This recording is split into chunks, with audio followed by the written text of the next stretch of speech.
A los 28 días aparece el prosencéfalo, el mesencéfalo y el rompencéfalo. Entonces, estas son divisiones del cerebro, como les decía la anterior vez. Cuando nosotros estamos en gestación, primero somos un pez, después somos una rana, ¿no? O sea, tenemos el mismo cerebro, ¿no? O sea, que los peces, después que las ranas, que los lagartos, y después que los mamíferos, ¿no? Es decir, aunque nuestra apariencia no es igual, nuestra apariencia física, pero después, pero nosotros, o sea, cuanto más desarrollada es la especie, tanto más capas del cerebro va a utilizar.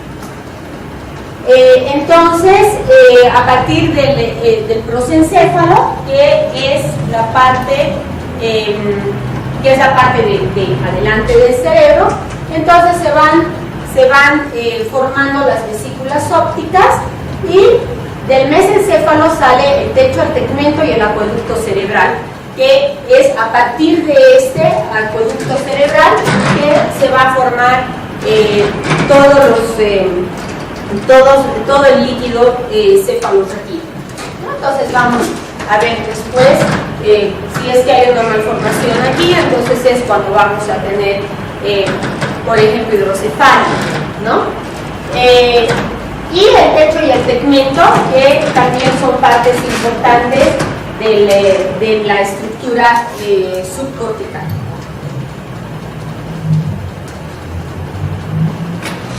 A los 36 días, el prosencéfalo se divide en diencéfalo y en telencéfalo, donde se van formando estructuras como el tálamo, el epitálamo y el hipotálamo. El tálamo es como un punto de relay del cerebro. El tálamo es una estructura sumamente importante del cerebro. Entonces, si ustedes se acuerdan,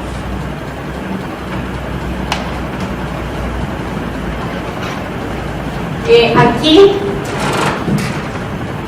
si ustedes se acuerdan, por aquí arriba está el tálamo, y entonces el tálamo es una estructura muy importante de relay del cerebro, es una estructura que manda señales al cerebro. Generalmente debe haber una coordinación rítmica entre las señales que manda el tálamo al resto del cerebro, y ese es un electroencefalograma que sea sincrónico. Cuando hay una dificultad entre las señales que va mandando el tálamo al resto del cerebro, entonces el electroencefalograma, llega a tener irregularidades. Y entonces, lógicamente, todo eso se intenta reparar. ¿Cómo se intenta reparar? Se intenta reparar mediante diferentes métodos, ¿no? Y eso es lo que ocurre, cuando tenemos deficiencias en diferentes lugares. Después se va formando el epitálamo y el hipotálamo. Ustedes saben que el hipotálamo es una estructura que está encargada en realidad está muy encargada de todo nuestro sistema endocrino. Entonces el hipotálamo es el responsable que sintamos sed, que sintamos hambre. El hipotálamo es el responsable que sintamos frío, que sintamos calor. Entonces es muy importante, junto con la glándula el hipotálamo junto con la hipófisis.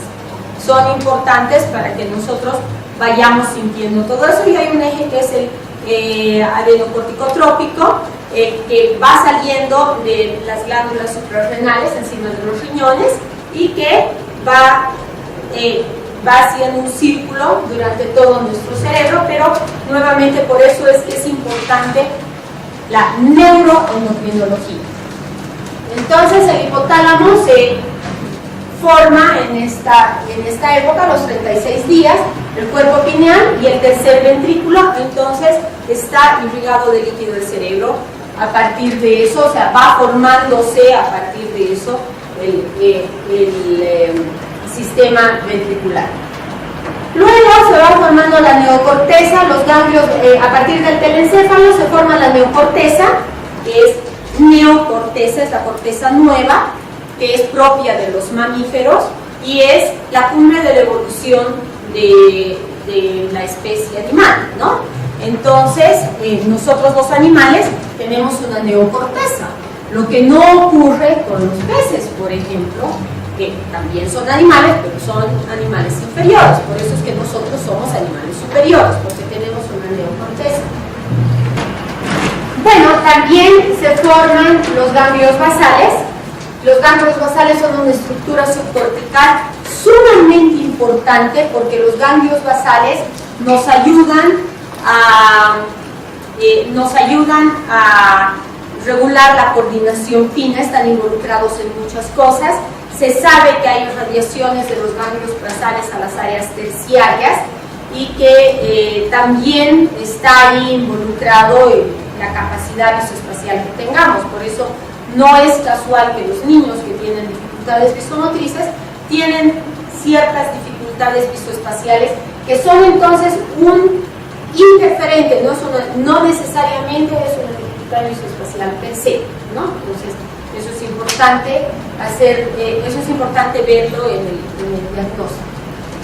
También se forma el sistema límbico. El sistema límbico es un conjunto de estructuras subcorticales que es el responsable de nuestras emociones, ¿no? O sea, de poder configurar nuestras emociones. Es a partir del sistema límbico donde nosotros están incluidas varias estructuras, entonces es a partir del sistema límbico donde nosotros creamos, seguramente se acuerdan de cuando han estudiado en pregrado, de la respuesta de fuga o de ataque, ¿no es cierto? Entonces es gracias al sistema límbico. Si nosotros esperamos que solamente nuestro sistema límbico reaccione, entonces nos ocurre como a las ranas. Las ranas no tienen una neocorteza y entonces, ¿qué es lo que pasa? Las ranas se tienen pavor a las víboras, porque víbora es igual a muerte, ¿no? Entonces le tienen pavor a las víboras. Total que cuando ven, por ejemplo, una manguera, se paralizan, porque piensan que es una víbora, entonces simplemente se paralizan. Como no tienen una neocorteza, entonces no pueden decir, como nosotros, esta es una manguera, no es una serpiente, entonces no me va a hacer nada. Así que, como me está obstruyendo el paso, entonces mejor la recorro y no me va a pasar nada, ¿no es cierto? Entonces, las ranas no hacen eso, simplemente se paralizan, se quedan así. ¿Por qué? Porque su amígdala está activada en ese momento, o sea, porque ven algo que es amenazador para ellas, que es algo largo que se va moviendo, ¿no? Entonces es responsable de eso. Está el bulbo olfatorio. El bulbo olfatorio es muy importante porque el bulbo olfatorio es la única estructura que tenemos que en realidad hace que nosotros sintamos los olores, pero no toma como punto de relay el tálamo. Para la visión tenemos los nervios ópticos se cruzan, por ejemplo, en el cuerpo geniculado lateral. Para todos nuestros sentidos eso ocurre. Tenemos para el tacto también van pasando por el tálamo. El bulbo olfatorio es el único que no, por eso es muy importante en la anamnesis preguntar si es que ha habido cambios en el olfato, porque si una persona ha tenido cambios en el olfato, entonces, bueno, o sea, junto con otros datos nos puede dar, o sea, es un dato importante que nos puede ayudar a configurar el caso. Y también se van formando los ventrículos laterales, que son también los responsables de ir distribuyendo el líquido cefalorraquídeo. El rombencéfalo se divide en la parte anterior, que es la protuberancia y el cerebelo, y la posterior, que es el bulbo. Entonces, si recuerdan de sus estudios de pregrado, entonces se van a acordar que tenemos el cerebro, el cerebelo y el bulbo raquídeo. El cerebelo y el bulbo derivan del rombencéfalo. El cerebelo, que antes se pensaba que es una estructura que está involucrada solamente en lo que es el aprendizaje motor automático, se sabe ahora que no es responsable solamente de eso, sino también es responsable de procesar emociones. Entonces el cerebelo es una estructura muy interesante también, pero lógicamente que la neuroanatomía del cerebelo nos ocuparía solamente solamente el cerebelo nos ocuparía toda una clase. Entonces, bueno, o vemos los trastornos o vemos en profundidad la anatomía, ¿no? A los 45 días del telencéfalo se dividen los hemisferios cerebrales. Entonces es importante que recordemos estos hitos de desarrollo de la gestación, porque vamos a ver cómo se van relacionando con los síndromes que vamos a ir viendo. Entonces se van dividiendo los hemisferios cerebrales. Recordemos que una de las 5 características importantes del cerebro humano es que tiene una especialización hemisférica. Entonces no solamente hay una división, porque es bonito que haya una división, ¿no? El cerebro tiene una división, sino cada hemisferio tiene una especialización, aunque están interconectados. Y no nos olvidemos, porque esto es muy importante, no nos olvidemos por favor, que aquella estructura que va conectando los dos hemisferios es una red de fibras que se llama el cuerpo calloso. Y vamos a ver que hay un síndrome que es la tenencia del cuerpo calloso, entonces donde no hay esa interconexión. La mayoría de los problemas de aprendizaje se deben a que no ha habido, recuerden de que la vez pasada hablábamos que hay, que hay un cableado, ¿no? O sea, hay fibras que parten de estructuras subcorticales y después desde el cuerpo calloso van hacia los tejidos metaespecíficos. ¿Se acuerdan? Entonces les decía, y entonces hay una expectativa de experiencia porque están ahí, prestos ahí, y hay una dependencia de experiencia, ¿no? Entonces depende de la estimulación ambiental que estos tejidos vayan, que estas fibras, vayan a sus tejidos metaespecíficas y entonces se vayan cableando adecuadamente. Entonces, cuando por alguna razón hay una desviación en esto, entonces pues tenemos dificultades en hacer una u otra cosa. El cerebro desarrolla disparejamente en todos nosotros una vez que hemos nacido, desarrolla disparejamente en todos nosotros porque la vez pasada habíamos hablado sobre los conceptos de expectativa de experiencia y dependencia de experiencia. Entonces,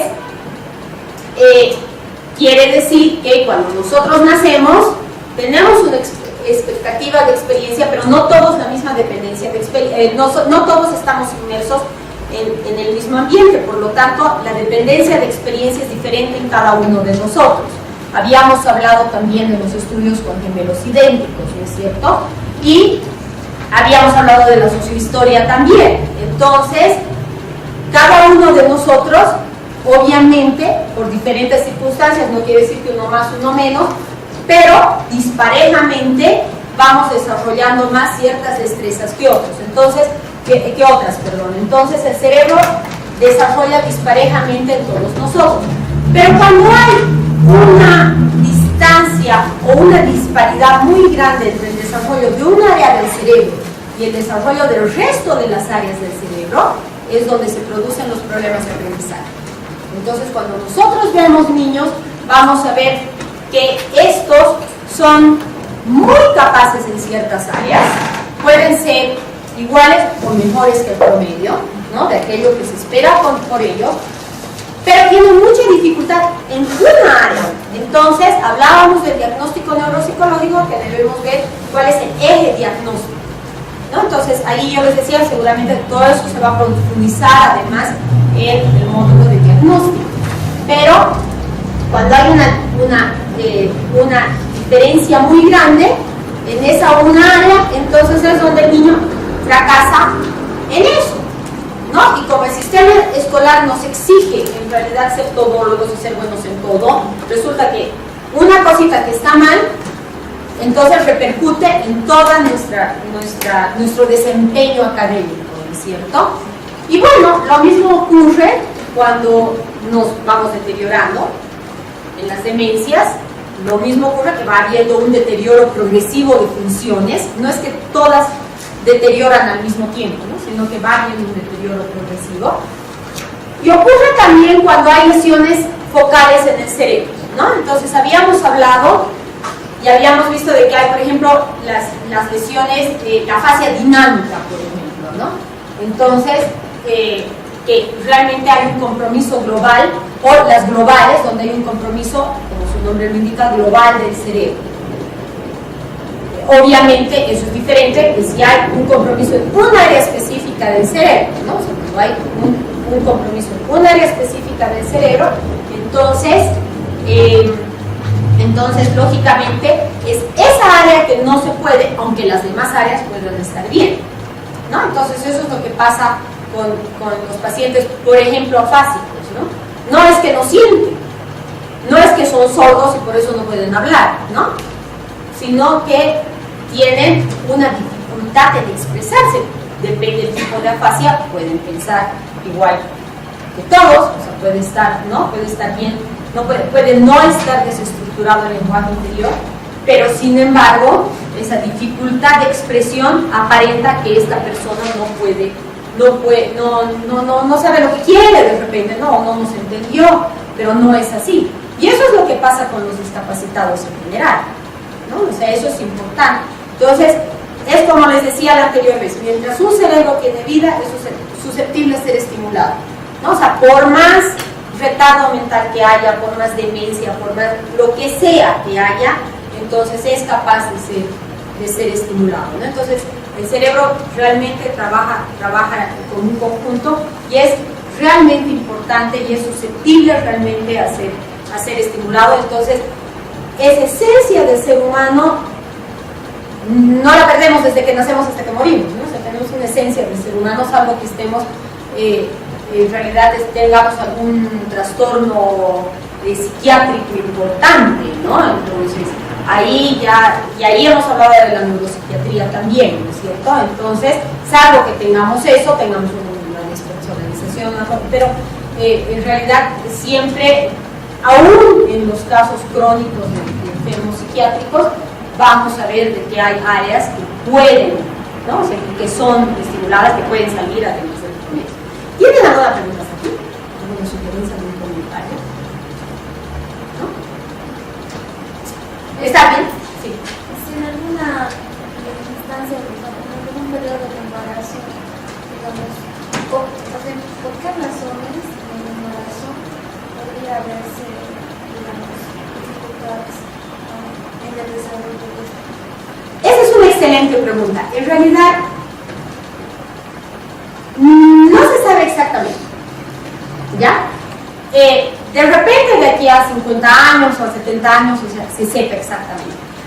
Se sabe de algunas cosas, pero no se sabe con certeza, ¿no? Entonces, por ejemplo, ahí cuando veamos, ahora vamos a ver la microcefalia, pero vamos a ver, por ejemplo, la malnutrición de la madre. O sea, hay algunos autores que dicen que es importante, otros dicen que no, ¿no? Entonces no se sabe exactamente. Pero en realidad hay factores genéticos, hay lógicamente cosas que se sabe que son tóxicas, ¿no? Que son tóxicas para el bebé, entonces, que pueden ser tóxicas para la madre, que son tóxicas para la madre también, que son tóxicas para el feto, ¿no? Por ejemplo, el plomo, ¿no? El mercurio. Es muy importante, esto es muy importante porque nosotros vivimos en un país en el cual lamentablemente, como a otros países, lamentablemente recibimos muchos alimentos que no son adecuados para el consumo. Por eso es que me parece excelente la campaña que están haciendo ahora, que dice, bueno, si no sea un consumidor responsable, que se fije cuál es la fecha de vencimiento de los productos, y lamentablemente en el mundo están permitidos muchos químicos en los alimentos que son malos. Y no solamente los recibimos nosotros, sino en todo el mundo. Entonces el colorante caramelo, por ejemplo, se sabe que es cancerígeno. El aceite hidrogenado, por ejemplo, que ayuda a que haya, ¿no? O sea, qué sé yo, en vez de hacer una galleta, puede hacer 20, ¿no? El aceite hidrogenado, por ejemplo, es una sustancia que puede afectar el desenvolvimiento y se la ha asociado con déficits de atención, por ejemplo. Entonces, el mercurio que hay en muchos pescados, entonces, la mayoría de los pescados que vienen de China, por ejemplo, tienen mucho mercurio.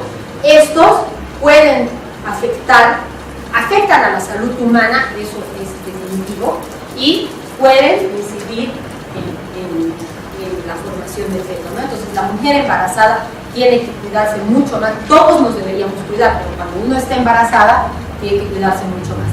El alcohol, por ejemplo, hay un síndrome de alcoholismo. El alcohol, por supuesto, que afecta, ¿no? Y afecta al feto. El tabaco afecta también, la cafeína afecta. Entonces, hay estos factores de nutrición, hay toxinas de aquello que nosotros respiramos, ¿no? Entonces, o sea, esta contaminación es importante, porque, o sea, no podemos respirar. Lo responsable es que si una mujer está embarazada, no esté en ambientes que puedan ser tóxicos para el desarrollo del feto. Entonces, en ese caso, claro, su lugar de trabajo no puede ser en una fábrica de plomo.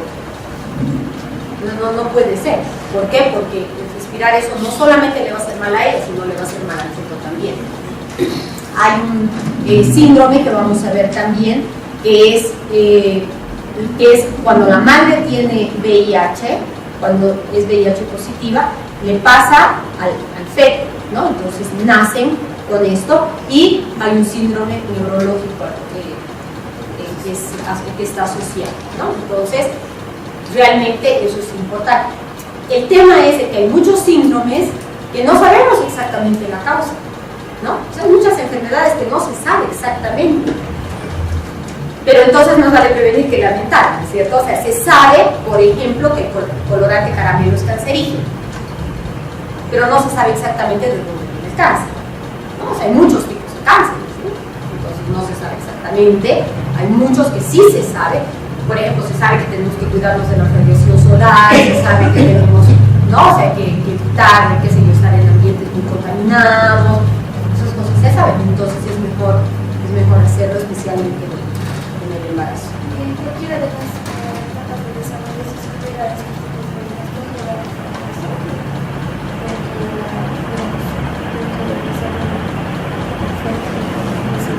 Claro.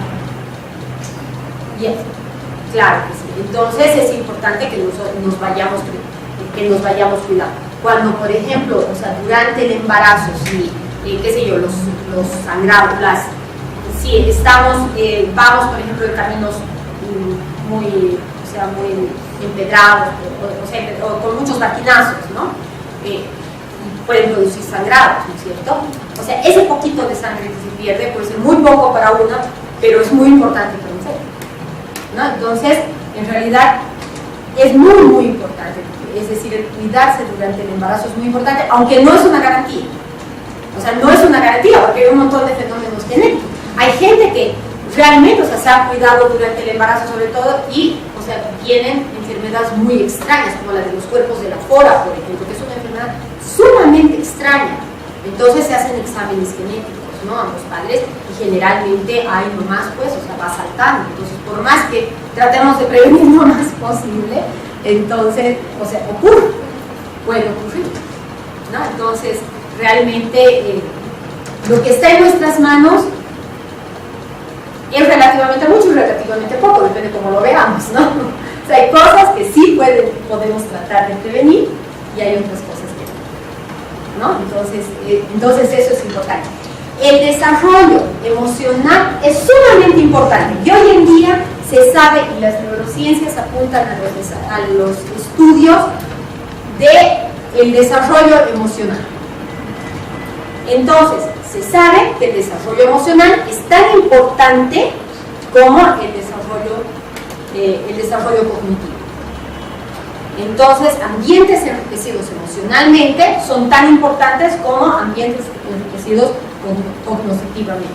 Y hay mucha interferencia emocional en la realización de diferentes actividades cognitivas.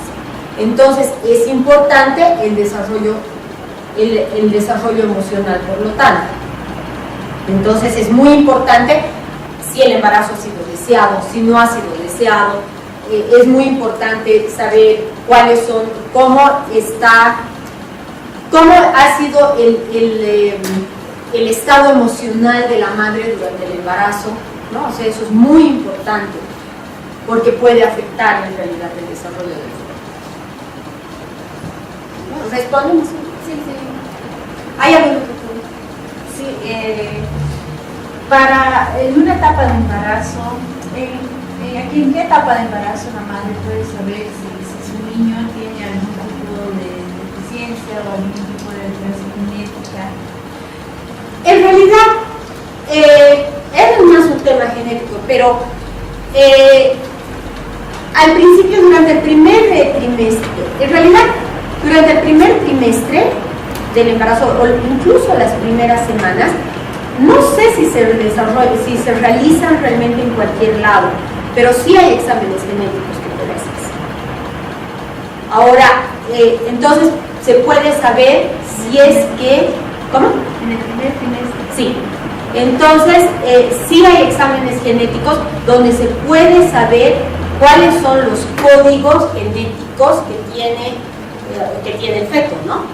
Pero ahora, de ahí a que se sepa que va a desarrollar seguro, en realidad eso no es exactamente así, ¿no? Pero durante el primer trimestre, después del primer trimestre, sí, con las ecografías se ve si es que está desarrollando adecuadamente el cerebro o no. Entonces, son decisiones muy difíciles, porque de ahí vienen las leyes que hay en muchos países, por ejemplo, o que están peleando en muchos países, por ejemplo, en Perú están peleando eso del aborto legal, ¿no? O sea, que es cuando se sabe que el bebé va a tener problemas muy graves, ¿no? O está en riesgo la vida de la madre, ¿no? Entonces, bueno, en realidad es relativo, porque hay otros países en los cuales hay que pedir con orden judicial, ¿no? Porque está prohibido el aborto, entonces hay que pedir con orden judicial. Entonces, ¿cuánta es la gravedad? Ese ya es un tema legal también, ¿no? O sea, ¿qué se considera realmente grave, ¿no? Ese es un tema legal. Entonces, no sé, ahí van discutiendo, ¿no? O sea, las personas que son las encargadas de ver todo eso, ¿no? ¿Hay algún comentario? Si la madre tiene retraso mental y tiene dos hijos, uno hereda y el otro no,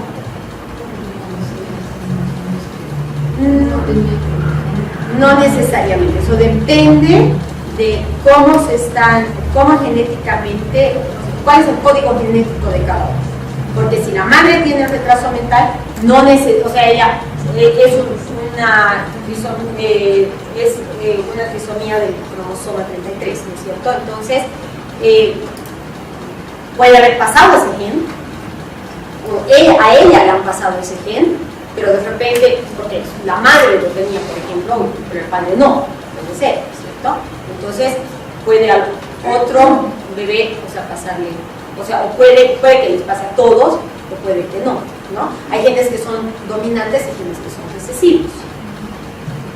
Entonces, hay genes que prioritariamente pasan y hay genes que no, o sea, que más bien son recesivos, pero están ahí, está latente, ¿no? Y hay muchas enfermedades que nosotros tenemos latentes, pero que no se declaran, ¿no? Entonces, eso está, digamos, muy fuera de esto, pero sí hay incluso teorías que dicen que todos tenemos un cáncer dormido, por ejemplo, pero que, o o sea, se declara o no por diferentes factores ambientales. Así como todos tenemos una herpes dormida, ¿no? Y la herpes es muy difícil cuando tenemos una herpes nerviosa, es muy difícil, es una inflamación de las terminaciones nerviosas, duele muchísimo, ¿no? O sea, duele realmente muchísimo y se detona por estrés y duele muchísimo. Y el dolor postherpético es terrible, ¿no? Es incluso una vez que ya la herpes se cura. Dicen que todos tenemos una herpes dormida, solamente que a veces se declara y otras veces no. Entonces es relativo. Pero es importante ver la historia genética de la familia. No sé si ha habido dificultades dentro de la familia de uno de los niños. Por eso siempre preguntan, ¿no? O sea, bueno, en los hospitales, en todas las preguntas, ¿no? O sea, de qué ha muerto el abuelo, de qué, si es que vive, si no, o qué enfermedades hay en la familia, ¿no? Ahora, hay enfermedades psiquiátricas que sí, o sea, tienen un componente hereditario importante. Hay enfermedades como la diabetes, que no es psiquiátrica, pero hay enfermedades como la diabetes, hay enfermedades como que se sabe que se pasa. Hay enfermedades psiquiátricas como la esquizofrenia, la mania depresión, que se sabe que se pasa, ¿no? O sea, que se pasa de una generación a otra o que salta de una generación. ¿Por qué? Porque dependiendo, ¿no? O sea, si es un dominante recesivo y dependiendo cuál es la combinación genética. ¿Hay alguna pregunta? Sí. Tengo una duda. Sabemos de que cuando nace el bebé, la parte emocional vamos a poder generar y configurar siempre pero sabe que cuando uno, el hecho de que la madre desea tomar un hijo, ya tiene reproducción, o sea, es decir, que hay estudios que dicen que antes de que nazca un sentimiento de la madre ya tiene reproducción. En realidad, sí y no, pero es decir, antes que nazca sí, pero no antes de concebir. Pero antes de que nazca sí. ¿Por qué?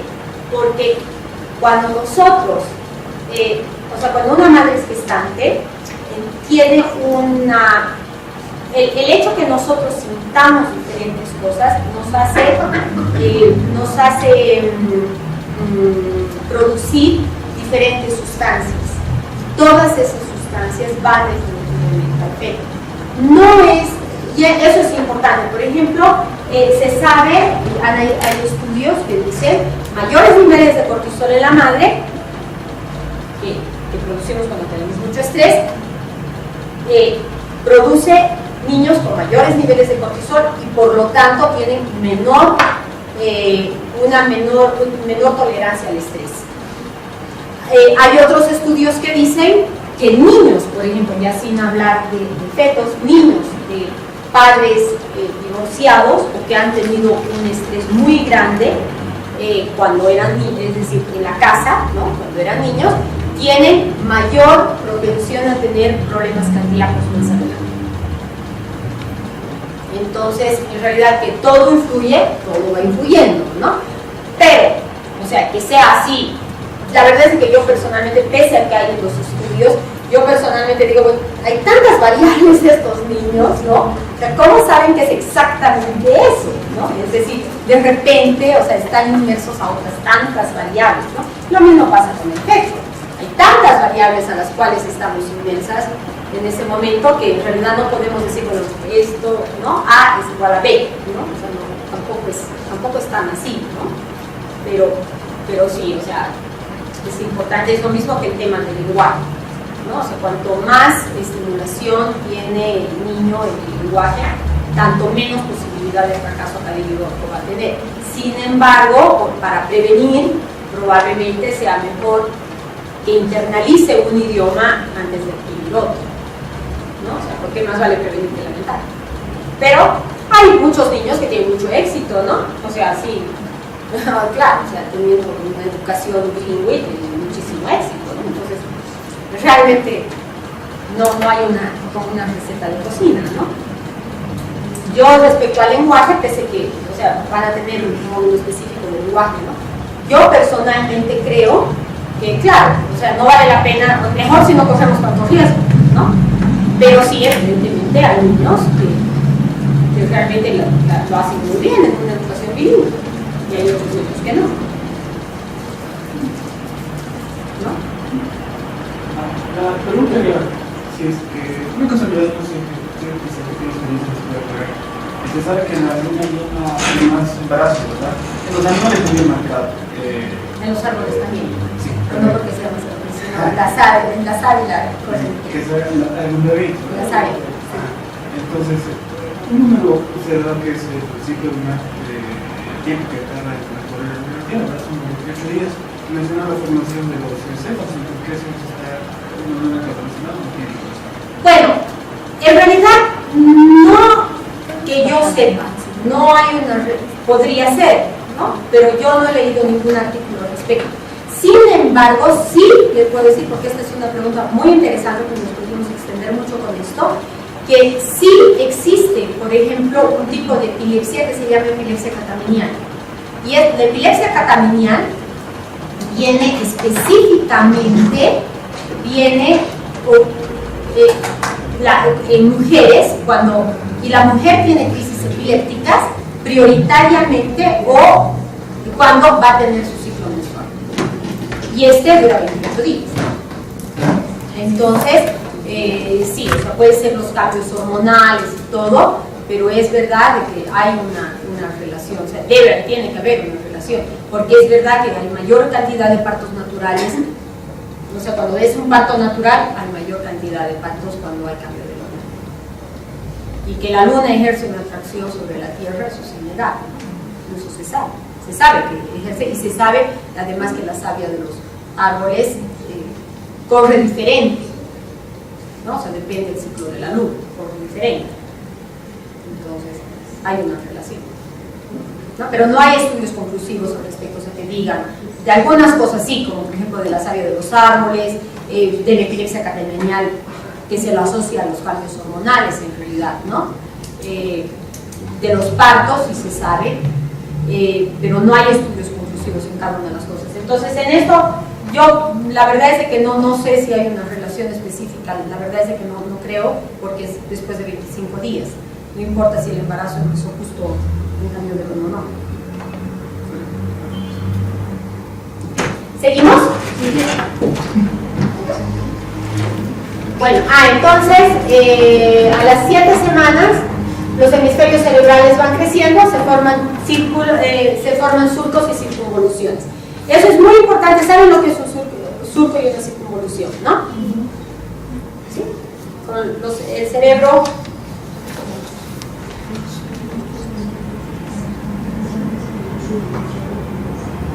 o sea, todas estos pliegues que tiene el cerebro son las circunvoluciones, ¿no? Todos esos pliegues que tenemos. En realidad el cerebro extendido es muy, muy grande, ¿no? Pero gracias a esos pliegues que tiene, entra en nuestra caja craneal.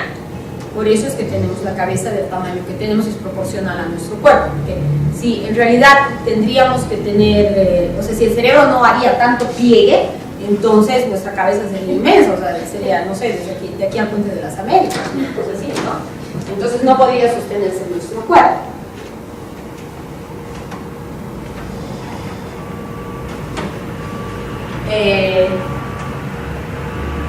Bueno, a los 3 meses de gestación los hemisferios cerebrales están diferenciados y se inicia la formación reticular. La formación reticular es una red de fibras difusa que en realidad está abajo del cerebro, y es una red de fibras difusa que en realidad es parte de la primera unidad funcional de Luria. ¿Se acuerdan de que la anterior vez habíamos visto las 3 unidades funcionales de Luria?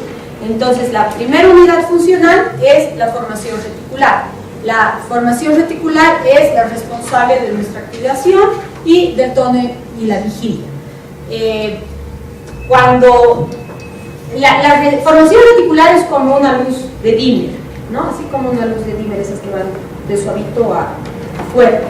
Entonces, eso es lo que nos pasa cuando nos despertamos. Nuestra formación reticular empieza a despertarse, pero en realidad nuestra formación reticular muchas veces no sube tan rápido, ¿no? Pero ahí la formación reticular tiene una conexión muy grande con el prefrontal. Entonces, lo que hace la formación reticular, como tiene una conexión muy grande con el prefrontal tiene conexión de ida y de vuelta. Entonces, el momento que nos vamos a despertar, entonces el prefrontal, le dice a la formación reticular: despiértate, ya despiértate, tienes que estar activa porque, ahora nos tenemos que despertar, hoy día es, es viernes y tenemos que hacer esto y esto y esto y esto y esto y esto y esto. Entonces, es nuestra formación reticular. Cuando nosotros sentimos sueño, es nuestra formación reticular que ya se va apagando. Y viceversa, justamente cuando nosotros vamos relajándonos para dormir, entonces, así como la formación reticular se prende durante el día, se va apagando durante la noche. Entonces, lo que esperamos es que la formación reticular se apague y le manda ahí señales al prefrontal y le dice: sabes, te tienes que dormir, porque si no te duermes, entonces no vamos a descansar, así que es hora de dormir ahora, ya estás en tu cama, tienes que dormir. Entonces, la formación reticular le manda esas señales al prefrontal y el prefrontal empieza a desconectarse y se empieza a dormir, ¿ya? Esto funciona gracias a nuestro ciclo circadiano. Nuestro ciclo circadiano es el de 24, es como nuestro reloj biológico, ¿no es cierto? Entonces, dura 24 horas. En el adolescente, por eso el adolescente adolece, ¿no? O sea, el adolescente es tan difícil, digamos, es tan errático, porque, primero que nada, tiene dificultades de sueño porque su ritmo circadiano, su reloj biológico, no dura 24 horas como el día, sino 25. Entonces, por eso es que los adolescentes se duermen tarde. Y además es que en la adolescencia se va terminando de formar el cerebro y se va terminando de formar ciertas conexiones prefrontales, aunque estudios dicen que hasta los 36 años termina de formarse el prefrontal, ¿no? Entonces, sin embargo, va consolidándose. ¿Se acuerdan de Piaget? Piaget decía que a los 14 años viene la etapa de las operaciones formales, ¿no? Entonces, ¿por qué es que ya pueden hacer las operaciones formales? Porque el prefrontal ya se forma. Entonces, por eso es de que el adolescente tiene esa conducta errática. Por eso es de que piensa en esto, piensa en lo otro, piensa en lo otro, piensa en lo otro, porque su prefrontal no está consolidado todavía. Entonces, por eso es de que hay ciertas conductas típicas de un adolescente y por eso es de que es importante entender a un adolescente, ¿no? Es decir, hay conductas que son propias de la edad y que no vamos a hacer que Pepito no las tenga, porque Pepito es igual a Juanito, es igual a Pedrito, es igual a todos los demás, es igual a Marita, es igual a Tatianita, es igual a todos los demás adolescentes, y entonces su cerebro se está terminando de formar. Entonces es una etapa respetable no más en la vida, ¿no?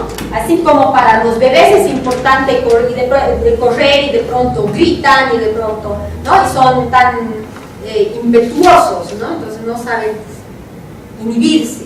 ¿Por qué? Porque no han desarrollado todavía el prefrontal, ¿no? Entonces está en desarrollo. Entonces por eso es que son así, ¿no? Por eso es que de repente van gritando, que no se grita en este lugar, pero bueno, se van gritando, ¿no?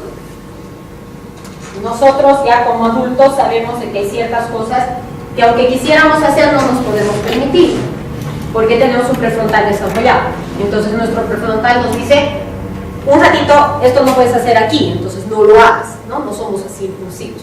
Cuando somos impulsivos es cuando, entramos en juego, digamos, nosotros, ¿no? O sea, ya pregunta, ¿por qué será impulsivo esta persona? O sea, entonces ya viene el neuropsicólogo y va diagnosticando por qué, ¿no? O sea, ya viene, se van a diferentes especialistas, ¿no?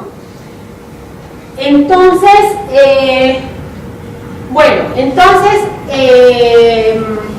una vez que nace el bebé,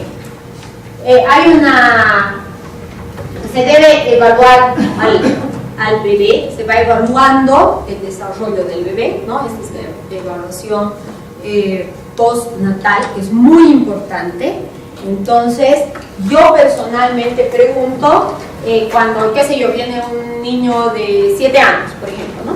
Vienen los padres, entonces lógico que es difícil acordarse a qué edad se sentó, a qué edad, ¿no? A qué edad empezó a interactuar. O sea, muchos padres ya no se acuerdan, la mayoría ya no se acuerdan, son muy pocos los que sí se acuerdan, ¿no?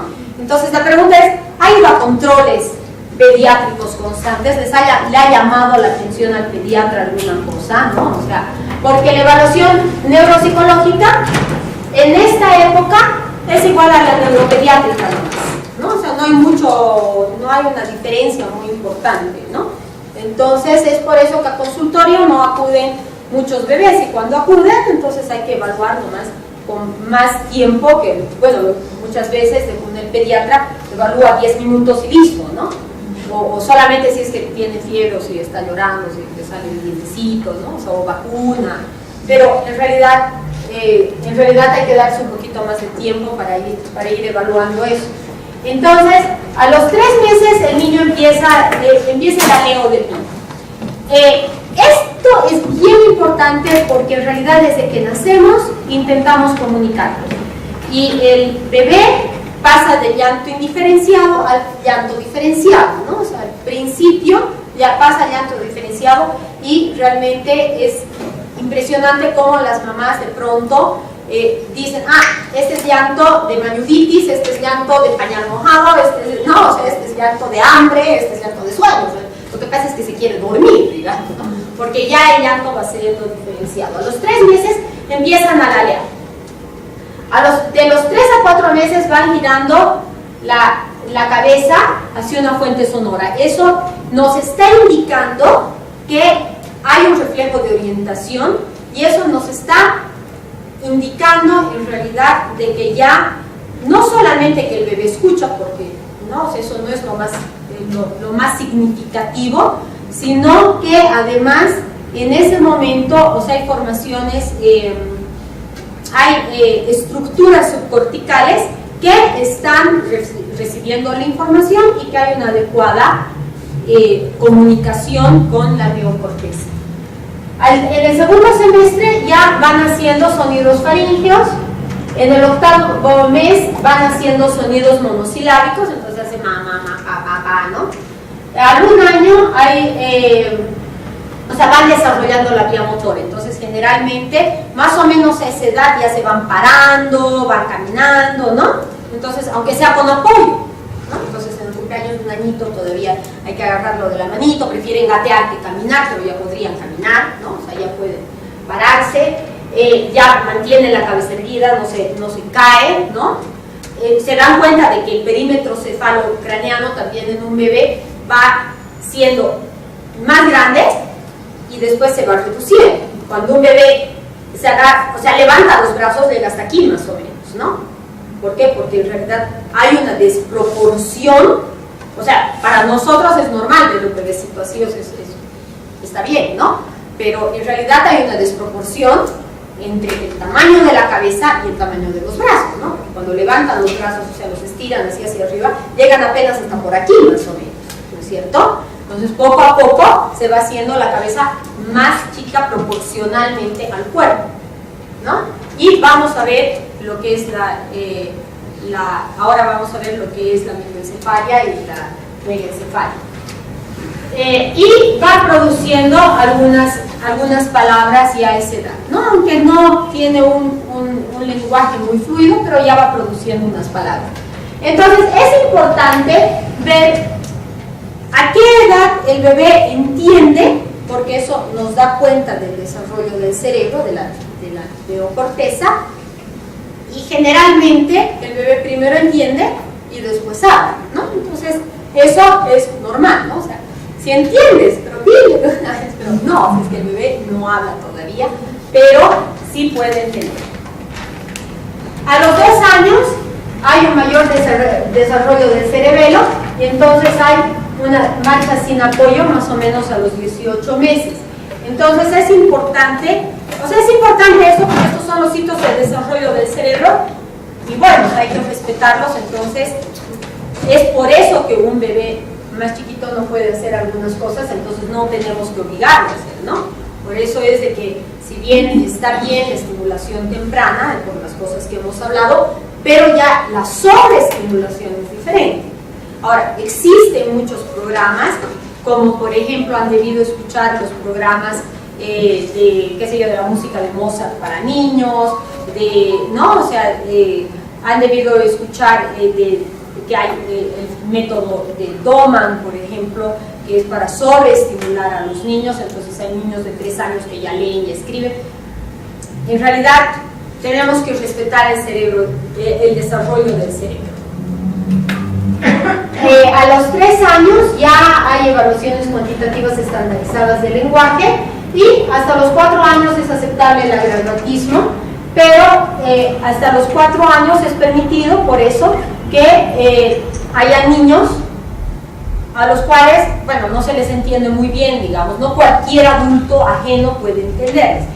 Pero ya, en realidad, si eso va ocurriendo a los 4 años y el niño no se va expresando muy bien y solamente, bueno, hay que conocerlo para entenderlo, entonces algo está pasando en todo eso, y el lenguaje es el que regula nuestra conducta y se encuentra en todo el cerebro, entonces es importante ver.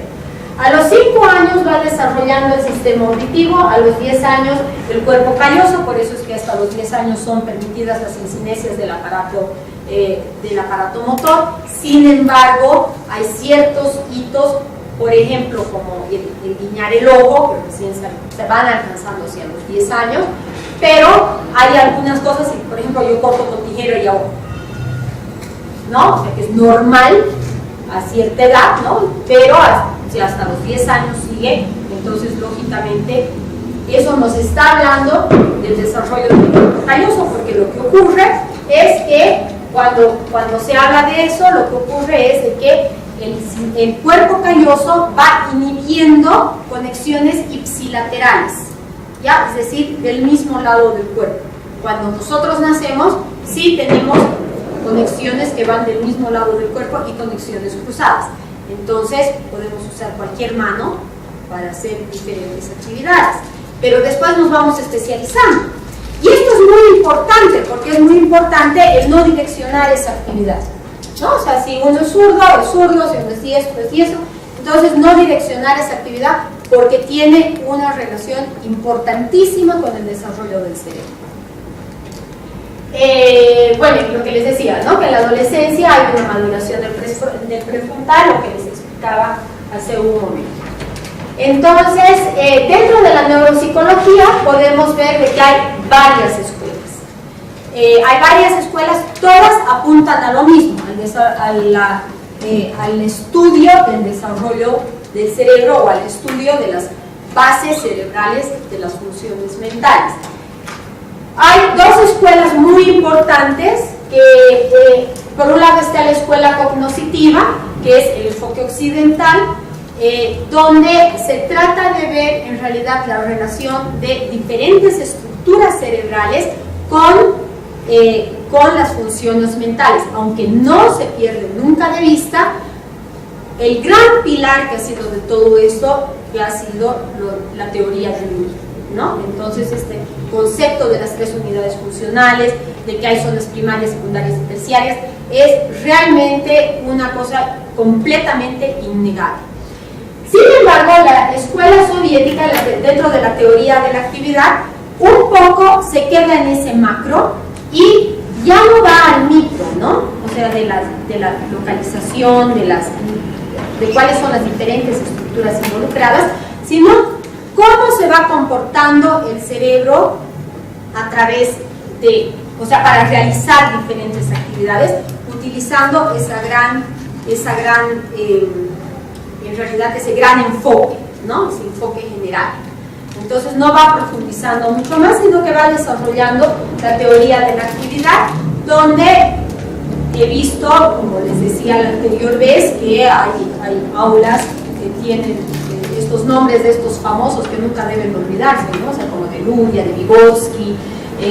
Entonces Vygotsky habla justamente de la zona de desarrollo próximo distal, habla del lenguaje como mediador del pensamiento, y esas sus enseñanzas han sido retomadas por Luria, y según, ¿no? O sea, por Leontiev, por Galperín, y hoy en día por Aputina, por Solovieva, o sea, que han sido retomados por ellos.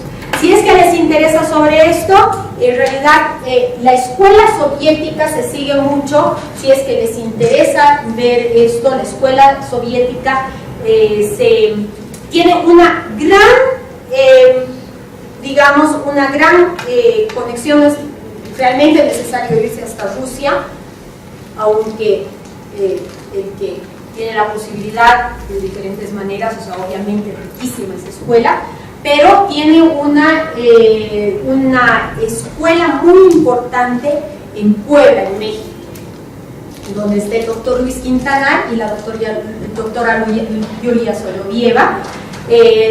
Si alguno de ustedes ha tenido alguna vez la oportunidad, ellos han estado aquí en La Paz en 2 o 3 oportunidades, ahora han estado recién en Santa Cruz. Entonces, y bueno, o sea, hemos hecho un diplomado con ellos de neuropsicología de los problemas de aprendizaje aquí en La Paz, y en realidad son personas sumamente abiertas. La escuela de ellos es una escuela realmente realmente de la cual hay muchísimo para aprender, es una riqueza de libros impresionante la que tienen ellos, y además de artículos y de conocimiento, o sea, completamente increíbles, ¿no? Entonces son personas que están a nuestro alcance, son personas muy amigables en realidad, y de verdad, o sea, personas con mucha producción y que dan muchísimo, ¿no? Entonces, para el que esté interesado, en realidad la Sociedad de Neuropsicología de Bolivia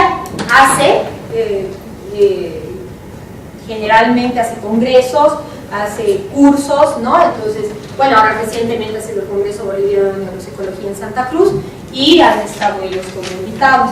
El doctor Quintanar es actualmente presidente del SLAN, de la Sociedad Latinoamericana de Neuropsicología.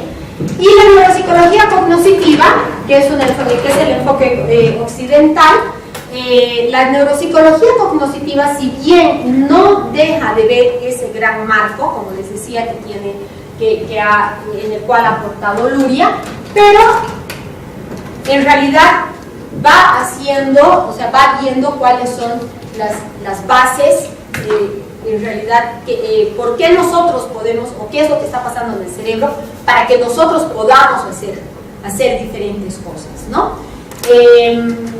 Está una escuela mixta, que es la escuela de Boston, pero en realidad se acerca más, o sea, aquí no le he puesto porque como que se acerca más a esta, ¿no? En realidad, si bien ninguna de las escuelas ha dejado de ver el enfoque de Luria. Un representante importantísimo de la escuela cognoscitiva, o de la neuropsicología cognoscitiva, es justamente también el doctor Alfredo Ardila, que estuvo también recientemente en Santa Cruz. Él vive y trabaja en Estados Unidos, en Miami, es colombiano, es una persona sumamente asequible también. También ha estado aquí en La Paz, pero ha estado hace muchos años, hace como 20 años ha estado aquí en La Paz, y este doctor ha sido discípulo de Luria. Entonces, o sea, como que tiene las bases, digamos, y además es, bueno, una eminencia en lo que es el estudio del Alzheimer y en lo que es el estudio de las afasias y del lenguaje, ¿no? Tiene muchísimos libros que son súper importantes. Entonces, si es que les interesa contactarse con cualquiera de ellos, me pueden avisar sin ningún problema.